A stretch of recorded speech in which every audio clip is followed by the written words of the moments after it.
Books are a great way to escape and an excellent way to learn more about ourselves and our past, even a past we'd rather forget. B.J. Hollars is author of 13 Loops, Race, Violence, and the Last Lynching in America. Thanks for being with us today. Thanks so much. Yeah, appreciate it. Tell us about the book.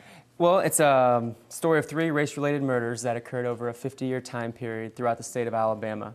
So it starts in Tuscaloosa in 1933, then it moves to 1979 Birmingham, and it ends up in 1981 Mobile. What inspired you to write this book? Well, I spent a couple years here in Alabama, and I just love the state, and I've grown to love the city. And even in the darker periods of our history, there seem to be heroes that continue to rise up and kind of do the right thing when it was necessary. And so I started kind of looking for these stories. And particularly in the case of Tuscaloosa in 1933, a lot of terrible things happened. You know, we were the 3rd most dangerous city in America at the time. A 21-year-old white woman was murdered. 3 African-American men were supposed to be the murderers, although there was never a trial. A mass mob took them in the middle of the night and murdered 2 of them, but 1 survived to tell the tale. And after that, the city really came together to try to stop these sorts of things, you know. So there's kind of 2 sides to the history, but there's stuff to be proud of as well.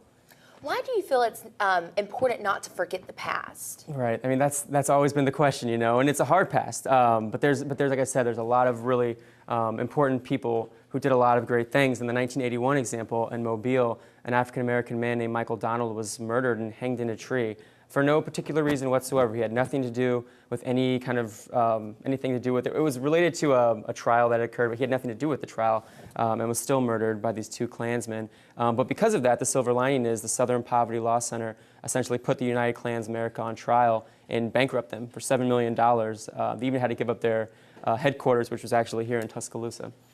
Did you have to do a lot of interviews or research for the book? Tell us about that. Yeah, you bet. It was the most intensive research project I've ever done in my life, but a lot of interviews as well.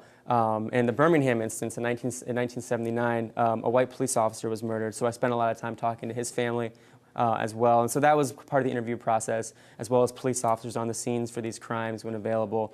And then, you know, you go back to the microfiche, and you go back to the old newspapers, and you see what stories are left.